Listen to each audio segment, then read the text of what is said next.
Hello and welcome, all of you in the room here in Davos, everyone who's following this conversation virtually. I'm Kumar, I'm the president and editor-in-chief of DevX. We are thrilled to be a media partner of the World Economic Forum and to bring you this session on one of the, I think, most timely issues in the world today. We're all talking here in Davos, of course, about many of the geopolitical issues. We're talking about AI and the new economy. We want to talk today about what it means for Africa. Of course, Africa is a diverse continent, 54 countries, but will Africa succeed in this new moment? Does this create a new opportunity? For a continent that has a lot of challenges and a lot of opportunities, will the fact that global supply chains are very much in the news, including for cell phone devices, batteries and chips and the like, will this moment when the world is re-examining geopolitical relationships, will it change things? Will it change things for the better? It's hard to have a conversation here in Davos or any other global convening where you don't hear somebody saying, oh, critical minerals, right? Critical minerals in Africa. At the same time, it's hard to have a conversation where you don't hear some negative, some worry about the AI revolution leaving the continent of Africa behind. So I want to start because I know some of you in the room. We have an illustrious group, actually. So I want to start with all of you with just a show of hands as to whether you think the new economy that we are entering, the new global economy, creates more opportunities or more challenges for the continent of Africa. Who thinks it creates more opportunities? Any hands in the audience just to inform our panel? Okay, and our panel too. Go ahead, Jurie. And who thinks it creates more challenges for the continent? You're outvoted because we have a president, a former Treasury Secretary, and the head of an African finance institution. Democracy. So it's a bit weighted against the rest of the crowd. We're going to hear why our leadership feels this way. So let me begin by telling you who we have in the room. We of course are joined by President Julius Maada, BO, the president of Sierra Leone. It's a real honor to have you here, Mr. President. Your first time in Davos. Welcome.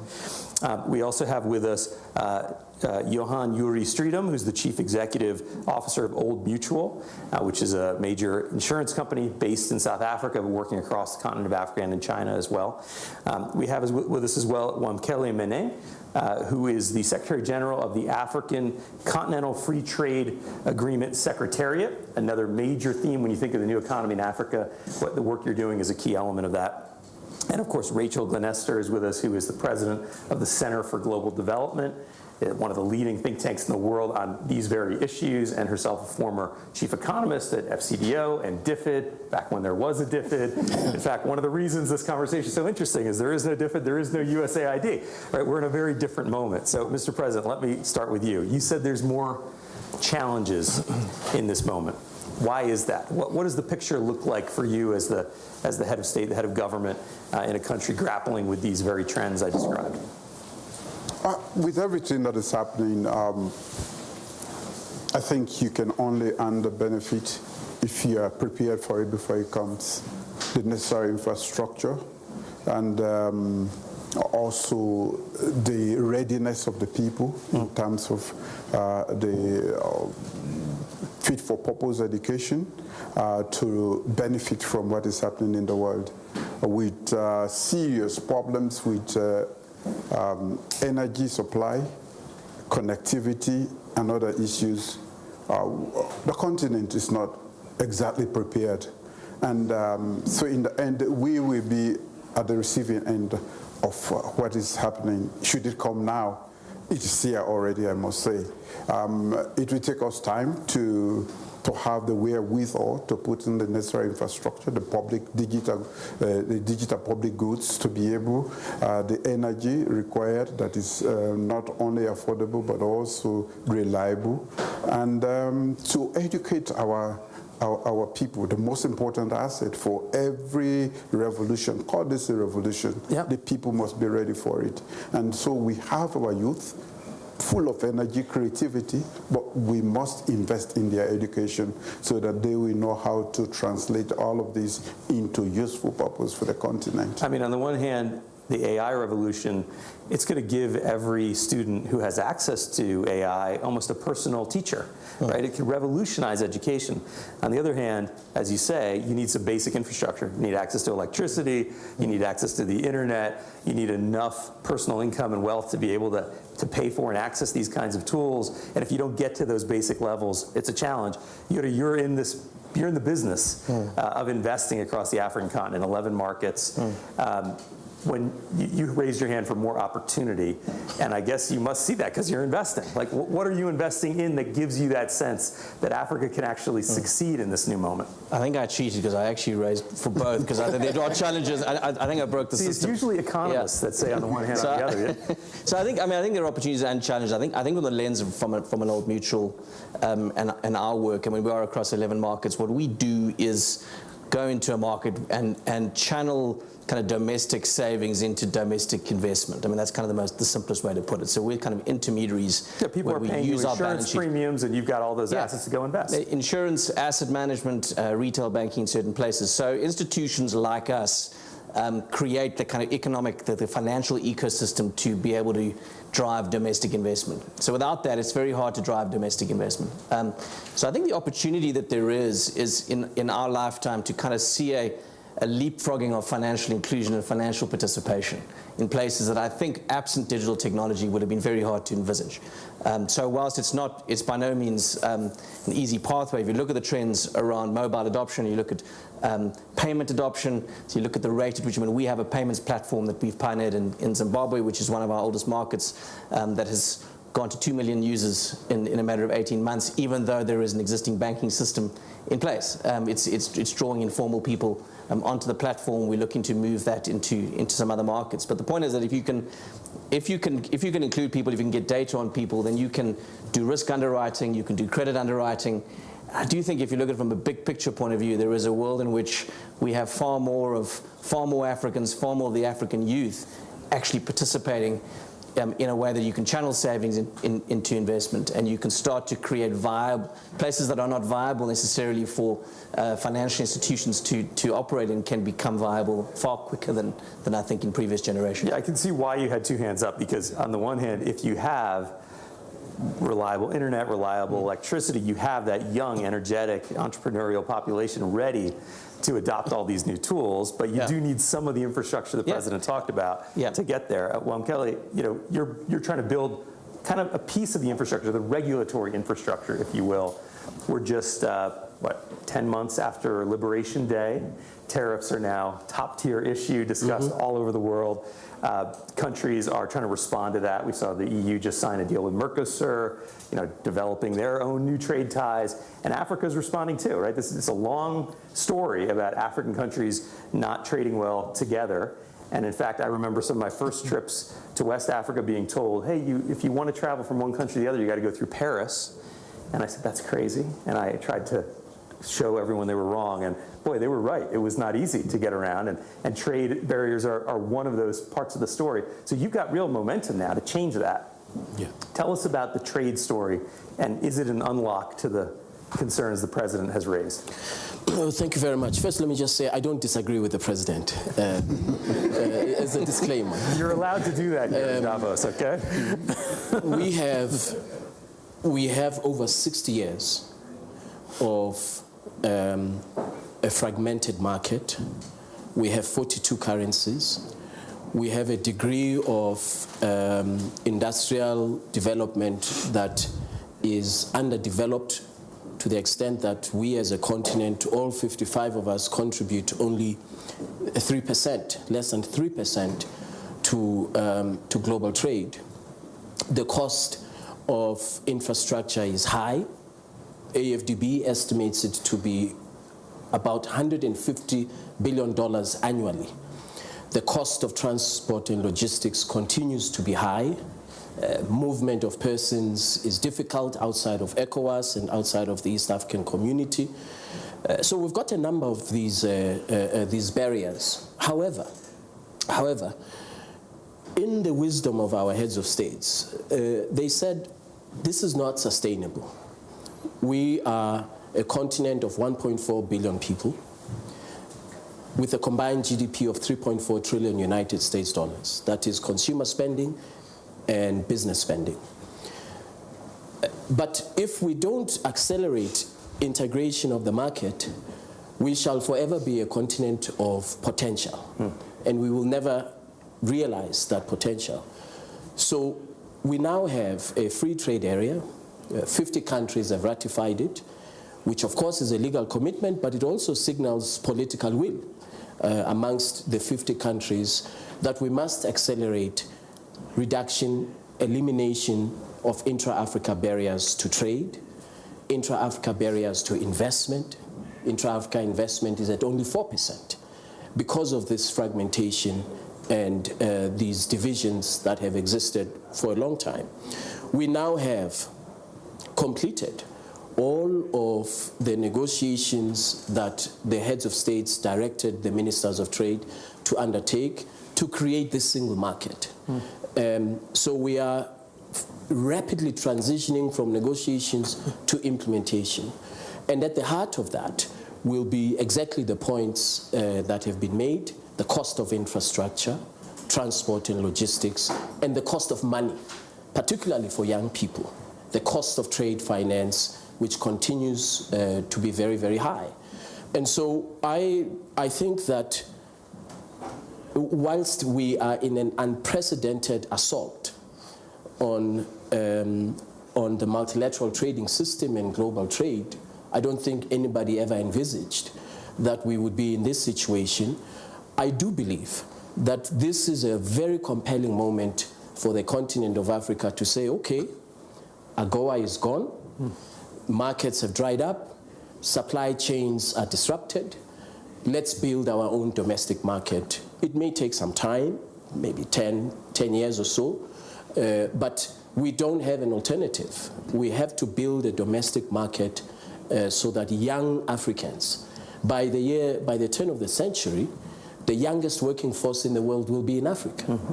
And so how do we prepare for young people to be part of Africa's economy? And so I think at the heart of the conceptualization about how Africa responds to this current crisis must be accelerated market integration. And I think that has been the dream for many, many years. And it's this political moment, this geopolitical moment, that's actually creating a lot of the political pressure to make it happen. We're seeing, moves like that we haven't seen before. The Accra Reset, right? That President Mahama is leading this initiative to say, okay, we have to take control over our own health destiny here in Africa, and we can't be dependent anymore. And you're seeing more examples of that. Rachel, you've been working in global development a long time, including in the continent of Africa. There's been a long question about what is going to be the trajectory for countries in Africa to develop. Right? You can look at the countries in Southeast Asia and say, is it going to be manufacturing? Are we going to kind of take lower skilled labor, less expensive labor, and it's going to move the garment industry? That hasn't quite happened. I think critical minerals are an idea, extractive industries. It's happened to a degree, but maybe without the processing being on site, without sort of developing beyond the basic extraction. When you look at the moment we are in the global economy, with all the new forces around AI and trade, et cetera, what is the path for development for Africa now? What is, when you talk to heads of state like the one in front of you, what do you suggest and advise them?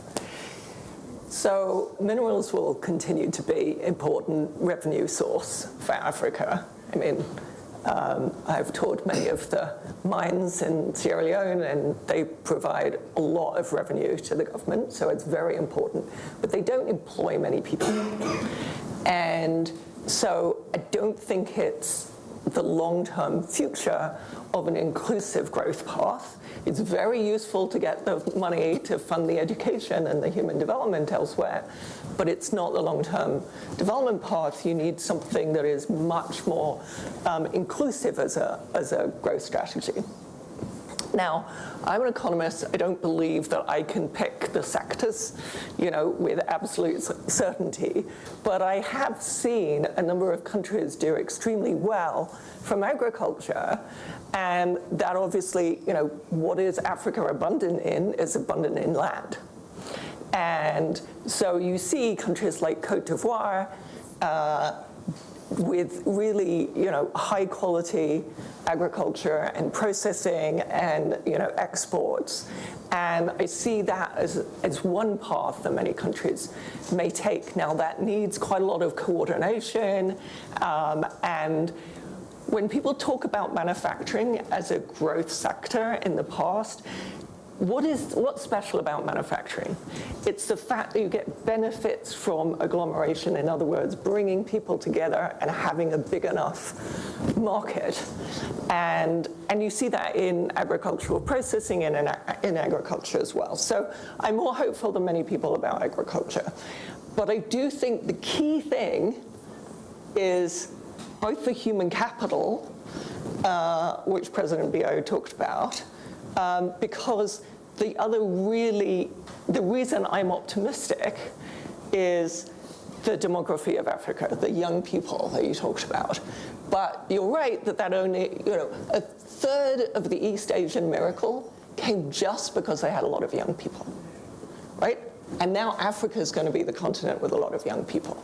But you do need to have the investment in education to be able to pull that off.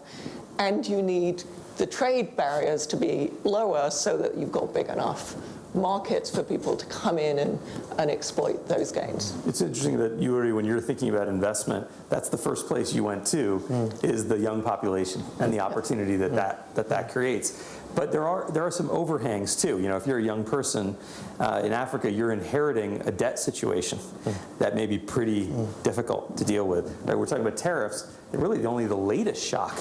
Many countries in Africa had to deal with Russia's invasion of Ukraine and what that meant for agriculture markets. That had a huge impact, right, on rice prices and other prices in Sierra Leone. They had to deal with the debts that were accumulated during the pandemic. They didn't have the same fiscal space that the US and the West had.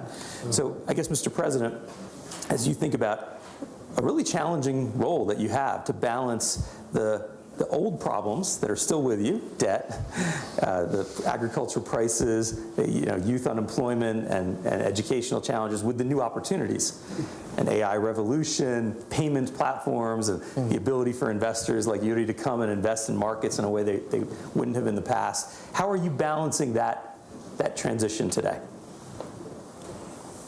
It's quite hard, and that is where proper economic management comes in. And we have to imagine a future that is sustainable. We have a population that is very young, and we have to make sure that we can sustain the growth path on which we have embarked.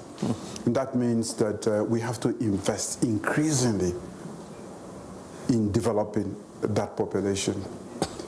I say this because I'm thinking of the next problem ahead of African states. We all are happy about our population being young, but if you don't find a way to manage their creativity, their energy, they will be restless. And that is going to compound our problems. So in my opinion, in as much as the world is definitely going to other spheres of development, AI and other things, we will try to catch up on those. At the same time, even talking about the dividend from the resources that we are talking about, increasingly making sure that we add value within the continent. We are doing so because I believe that it will create more jobs. And you pointed out the agriculture has been very important. I believe that entirely. And in fact, agriculture or food security is the flagship for my government because it solves the problem of the youth. It is the best when it comes to creating jobs all around because of the different stages from production to value addition. Right, it's the high-end processing that's important too, right? Not just producing the products, but actually being able to process them in country. The entire value chain. it employs a lot of people, and what it does is not, it caters for the elites, but also caters for the villagers, those in the far too rich places who we will support to embark on agriculture that benefits them. And right across the value chain, it is going to employ different groups of people, the rich, the medium-sized, especially the women. My call for agricultural transformation has been captured more by the women. They are more receptive. We have a lot of women in that sector who are doing extremely well, and we hope to be able to capture the youth so that we can tap into their energy, stop them from coming across this desert into the Mediterranean Sea and dying for the most part. We want to retain that energy, but we are losing it more because they will always go for greener pastures. So for me, agriculture, I have identified as a way to deal with, one, broad-based economic development right across the country, not just for the elites in the cities, but also deal with malnutrition and food security itself, but it deals also with employment, unemployment, which is really one of the issues that can lead to unrest, social unrest, and create more problems. But it brings money too to the state. So it is these multidimensional aspects of agriculture that after spending a lot of, and we still are doing so for education. The first time I dedicated it to education because this is an enabler that gives us the authority to be able to be meaningful part of the global economy. And so I have embarked on agriculture. We are not, education, we are not entirely out of the woods because we are laying the foundation for a serious movement in that direction. You have the Education Outcomes Fund, for example, operating in your country, and you're famous for having changed the rules to allow pregnant girls to go to school. You've made a number of reforms in the country in education. And we are making sure that we bring the women along. You see, the youth and the women constitute, of course, the greatest part of our population.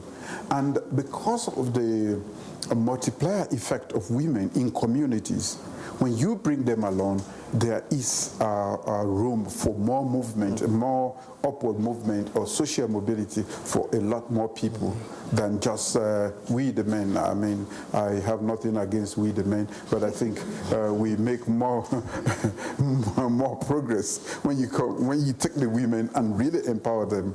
So these are all areas that you're talking about that used to be funded by overseas development assistance. Sure. The UK has cut their budget by 40%, hitting countries like Sierra Leone very hard. The US, of course, has cut their budget significantly, including eliminating USAID. The other European powers, the conversations in other rooms here in Davos are about, we got to invest more in defense. We got to reach 5%, and we're going to take that money away from aid budgets. At the same time, development finance is growing.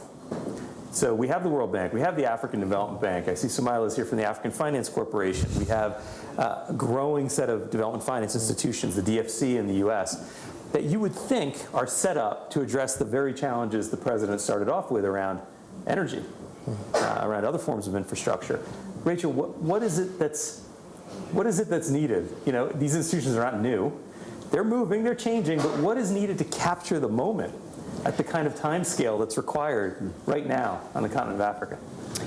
So we need to continue to invest in IDA, which is the part of the World Bank which provides subsidized loans to low-income countries like Sierra Leone and other countries across the continent.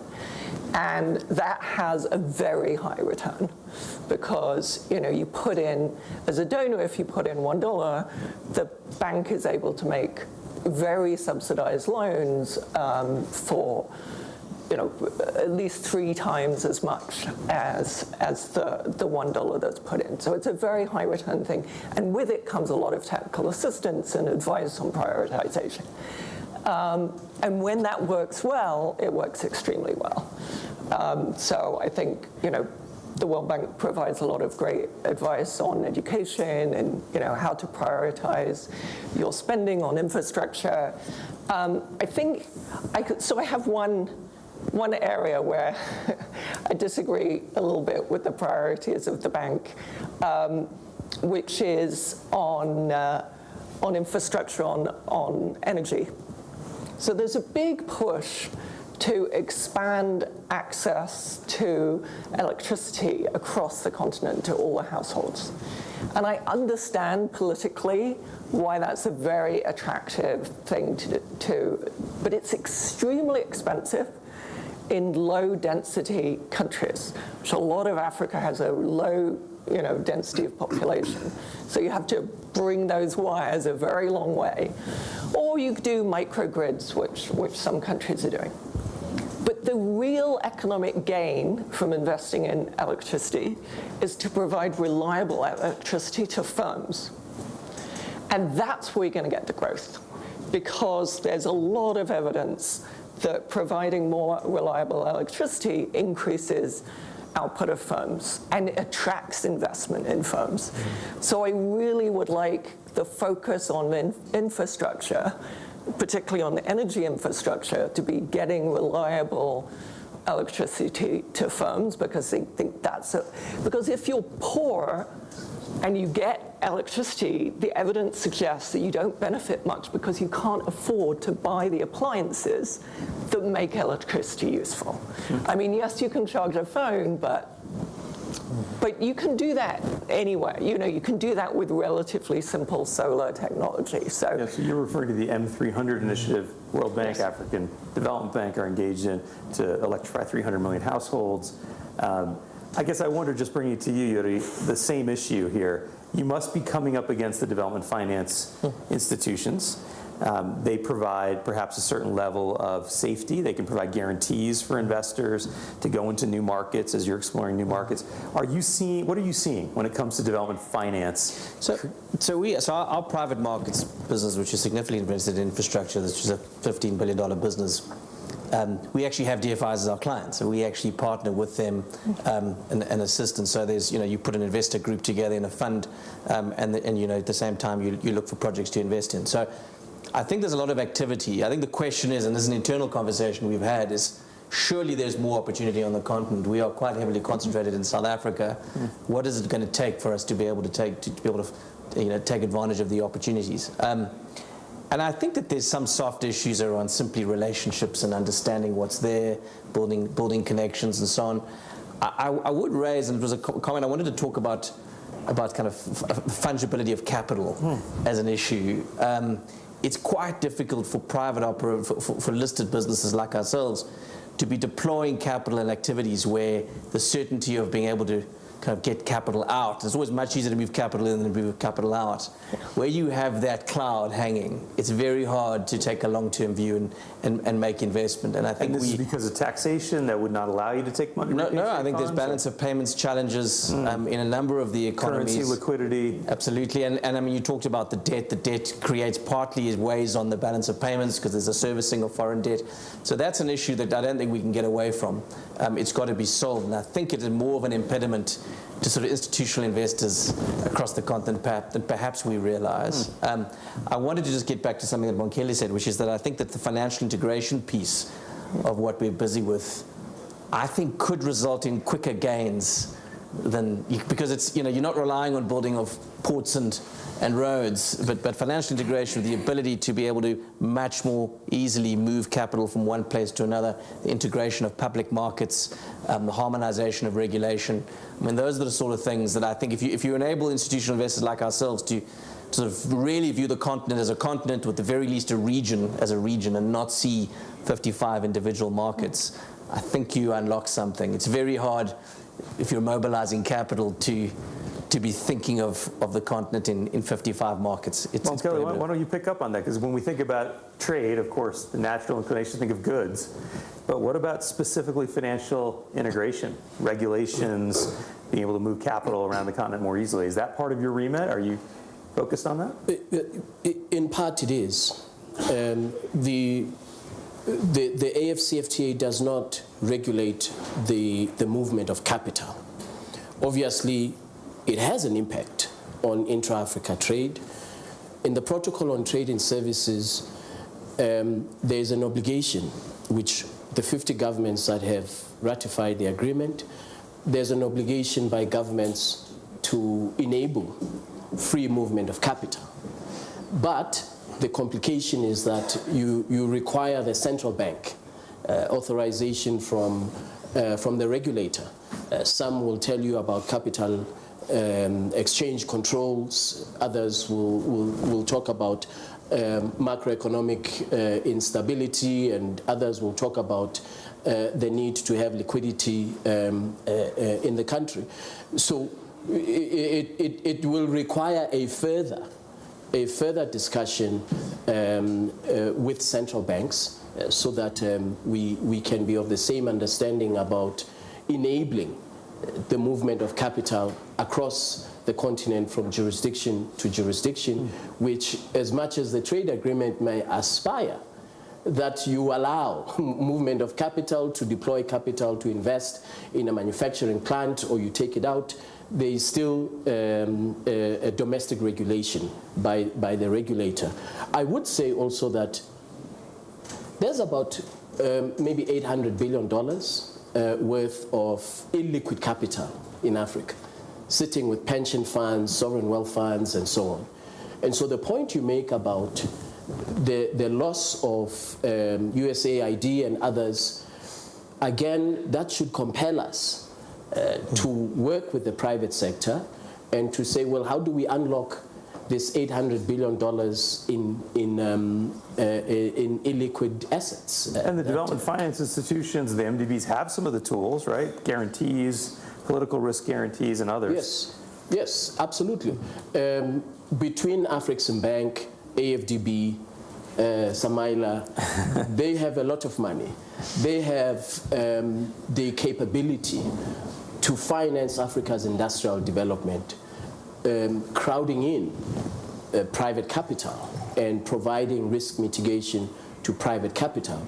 And so we rely on them largely for mobilizing this capital that is required to close the gap of the overseas development assistance that we relied on for so long. Yep. And so I believe that this, as much as it is a crisis in the short term, in the medium to long term, if the private sector and those that have the capital, the $800 billion, work closely with governments as well as the development finance institutions, we can unlock the liquidity that is required. And let me just make one final point on this by way of an example. In September, under the leadership of President Ruto, who's the African Union champion on climate change, we received a commitment from about 10 commercial banks, including development finance institutions, to unlock $100 billion of financing for green industrial development in Africa.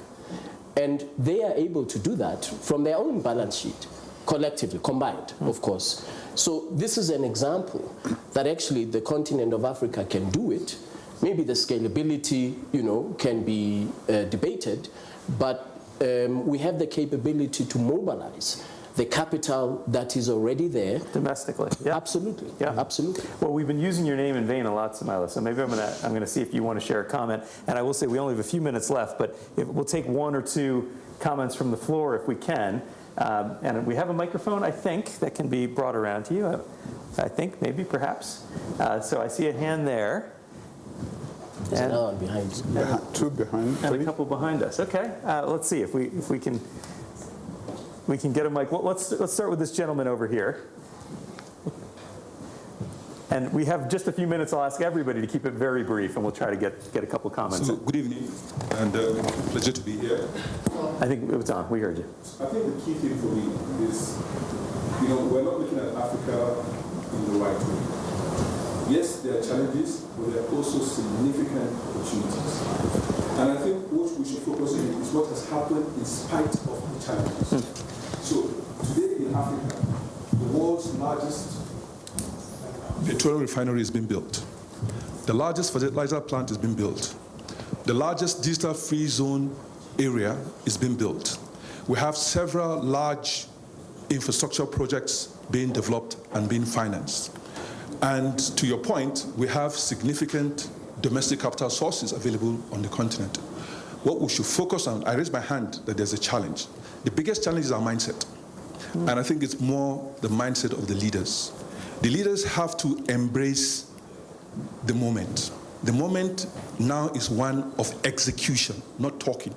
We have to focus on execution. How do we get things done? How can we have $500 billion in our pension funds and they don't fund infrastructure? How can we have $150 billion with our sovereign wealth funds and they're not focusing on transformation? How can we have all the vast minerals that we have and we don't have a single code for community development to ensure that our communities have buy-in for all the transformation that needs to take place?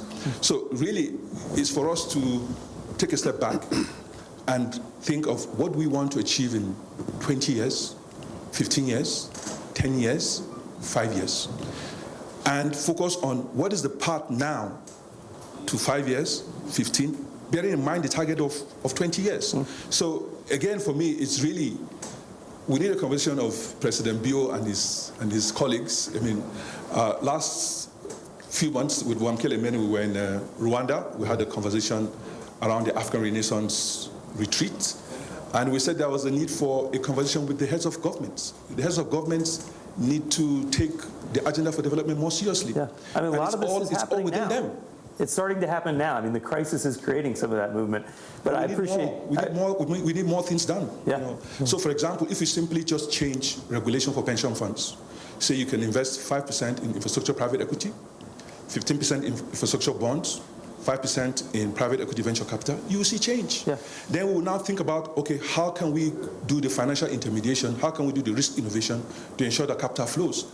Then we would see that we have a lot more capital domestically to fund our development. Yeah. We need to be thinking of how can we move away from having our foreign savings outside the continent?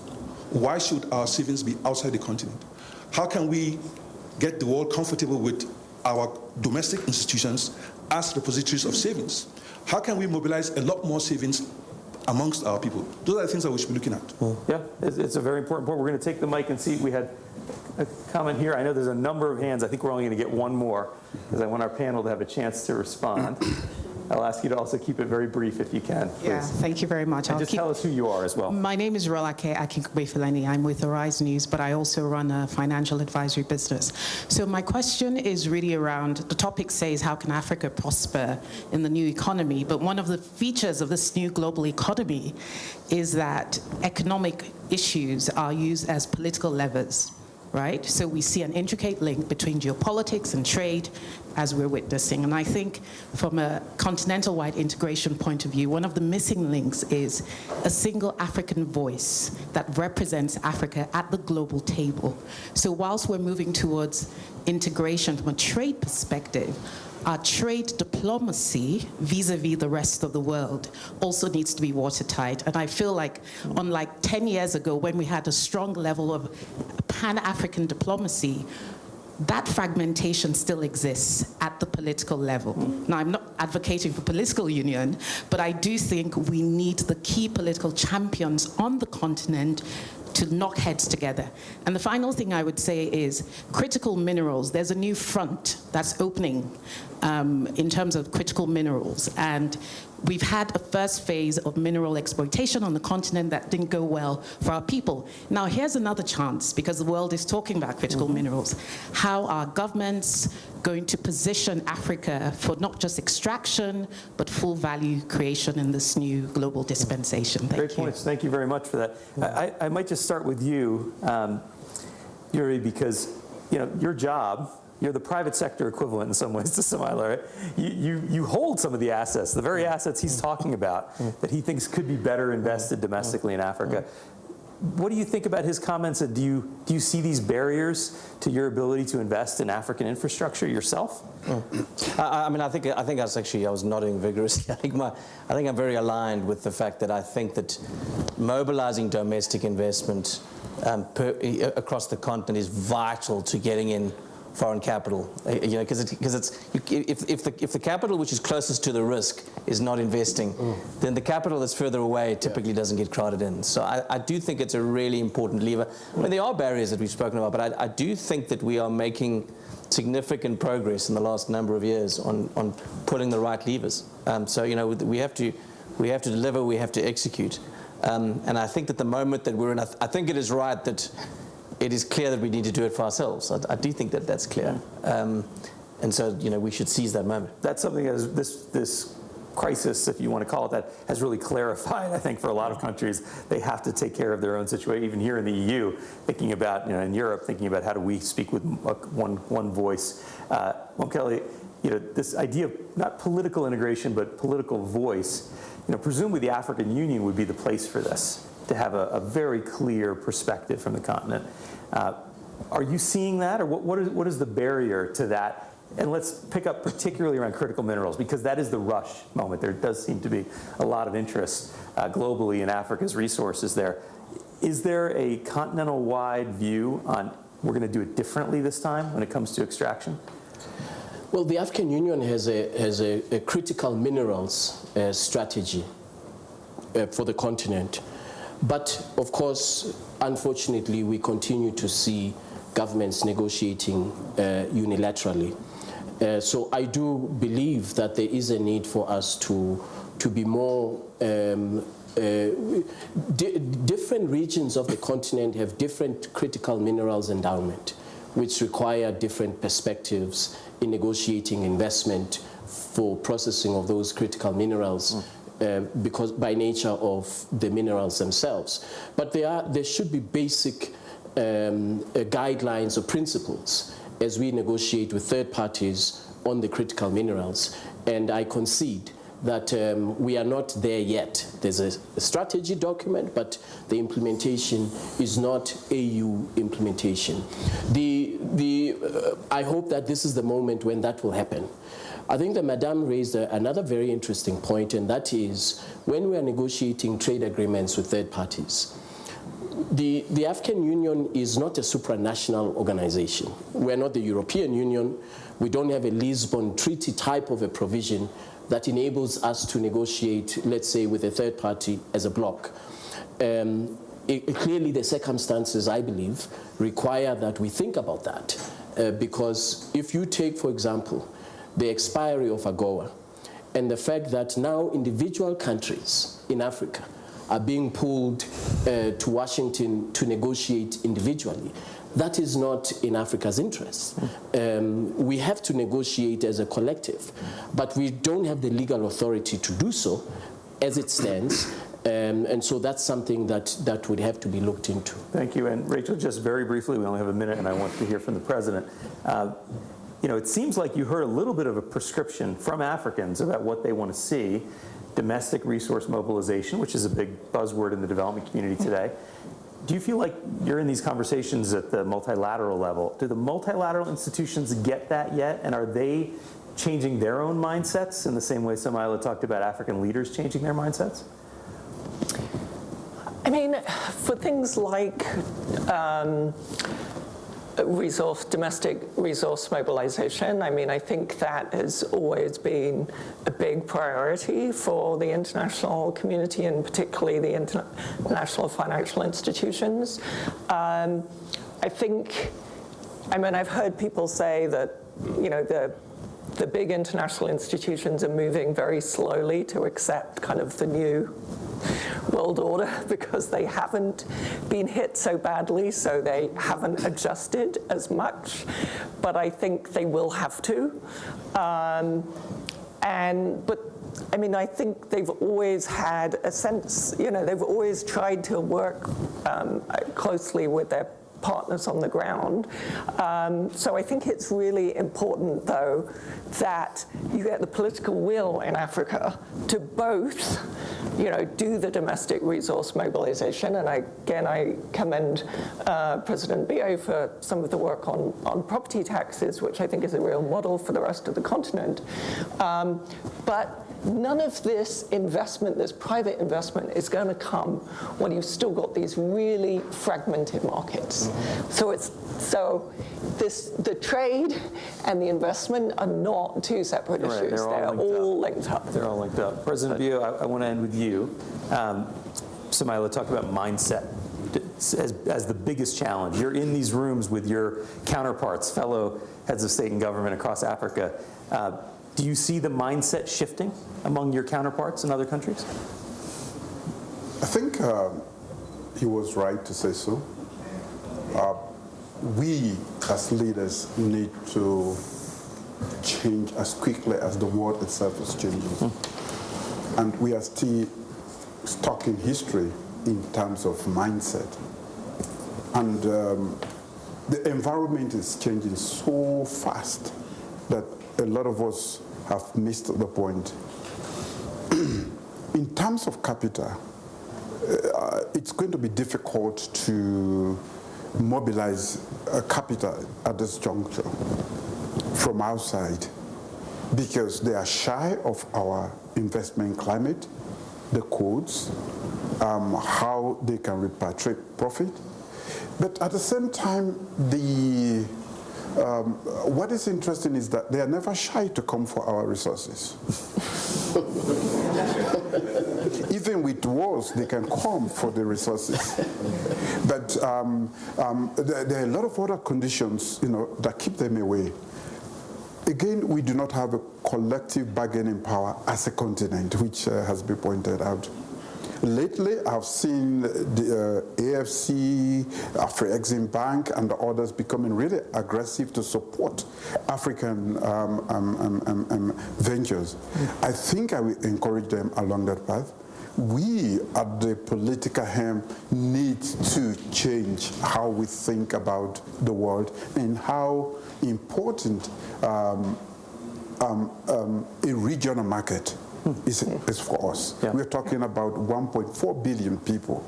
West Africa alone, ECOWAS, which I chair, the authority, is about 470 million people. These are markets that are relevant enough to create wealth for our citizens. But it needs quite a lot of input. And we have still, we are guarding our sovereignty, using the boundaries to separate us instead of using them to unite us towards economic prosperity for our citizens.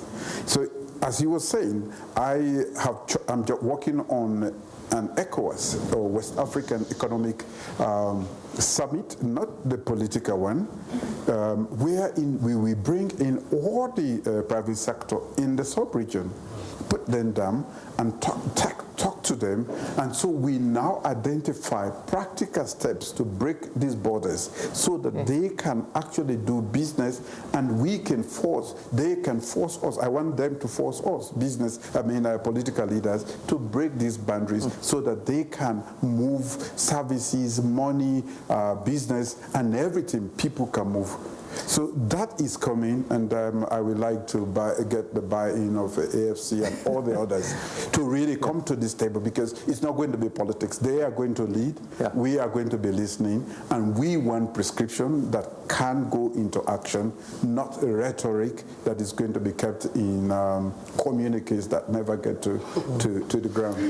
Well, let me just say, it has been a lively discussion and a lot of really exciting points to hear. It was exactly a year ago here in Davos that we at DevEx broke the story that USAID was going to disappear. It was going to stop work. And it has been since then a roller coaster. Lots of challenges, but those conditions have created a lot of opportunity too. And you heard a bit about it in our discussions today. I think it really is a new moment for Africa, something we're covering all the time, and I appreciate this excellent conversation. Please join me in thanking our panel. Thank you, Mr. President. It was great to be with you. Thank you. Thank you.